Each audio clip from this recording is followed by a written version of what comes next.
Hello and welcome to English Through Experience. I'm ETETutor and this is my dad, and this video is a special Father's Day edition. So Dad, this is for you, but also for anybody who wants to improve their English language skills. So in the video we're going to be talking about a particular idiom and thinking about how language is used in real life. So if you are a regular to my channel, you might have noticed that I've got a little bit of a new look with my football shirt on, and this is in honour of my dad, who is an absolutely massive, loyal AFC Bournemouth fan. Here he is in his own little football kit as a child.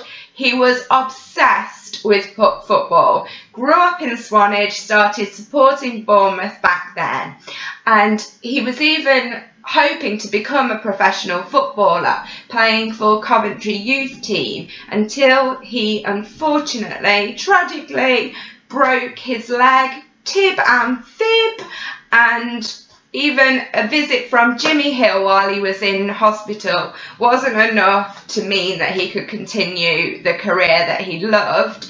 But he still supports Bournemouth to this day, makes a 6-hour round trip to go and see them as often as possible.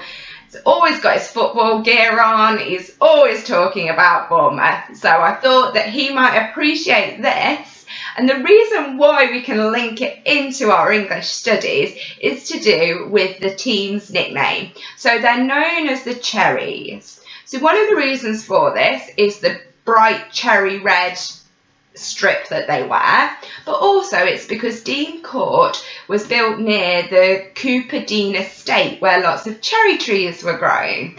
So that's sort of the history of why they're called the Cherries. And the idiom that we're looking at is the cherry on top, or the cherry on the top of the cake.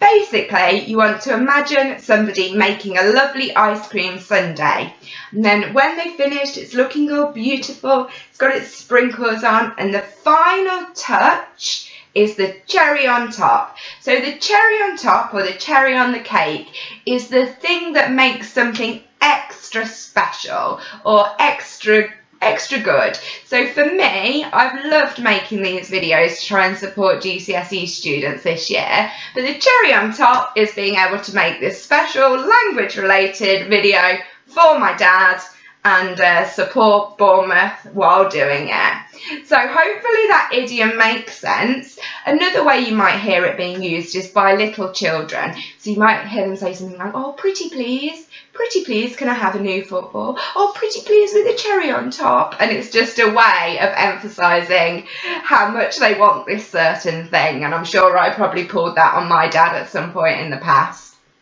Anyway, I really hope that that little practice of idioms has helped you. And if you weren't familiar with that one, hopefully it's something you'll be able to remember. Just think Bournemouth, think of the Cherries, think of them winning the league. That'll be the cherry on top for all the fans.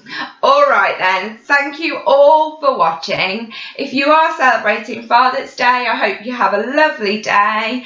And yeah, all the best with your studies. Thanks, Dad.